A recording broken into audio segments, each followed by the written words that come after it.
तुझं आणि चाहत्यांचं एक नातं खूप वेगळं आहे. म्हणजे काही चाहते फक्त फोटो काढण्यापुरतेच नाही आहेत मर्यादित, तर ते तुझ्या खूप जवळ आहेत.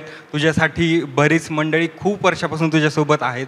तर ते कसं नातं असतं तुझं आणि जे हे सगळे चाहते तुझे वर्षानुवर्ष तुझ्यासोबत जवळ आहेत, सोबत तुम्ही ॲक्टिव्हिटीज करतात, ह्या गोष्टी करतात, तर तो जो असतो ना, की तू जे बोललीस की मला ते खऱ्या गोष्टी सांगतात, हे करतात, तर ते नातं कसं डेव्हलप होतं तुमचं?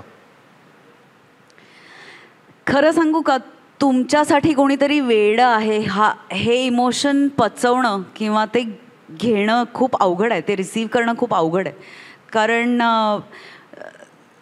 आणि ते मी प्रत्येक वर्षी, आम्ही एक साईहॉलिक्स म्हणून माझा एक फॅन क्लब आहे, त्यांच्यासोबत आम्ही दरवर्षी ॲक्टिव्हिटी करतो. पॅन्डेमिक नंतर आम्ही केलेली नाही आहे, त्याचा मला भयंकर त्रास होतो आहे. पण ते माझी ऊर्जास्थान आहेत ती.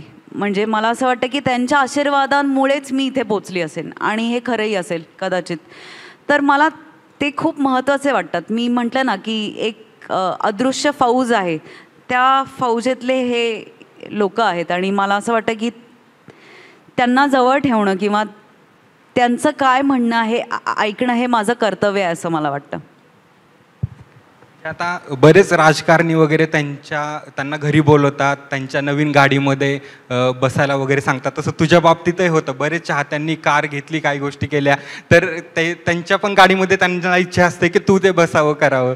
तर हो, असं खूपदा होतं. कधी आम्ही पोचू शकतो, कधी नाही पोचू शकत. पण हा विचारच किती सुखावणारा आहे की माझ्या सुखात, माझ्या आनंदात तू सहभागी हो.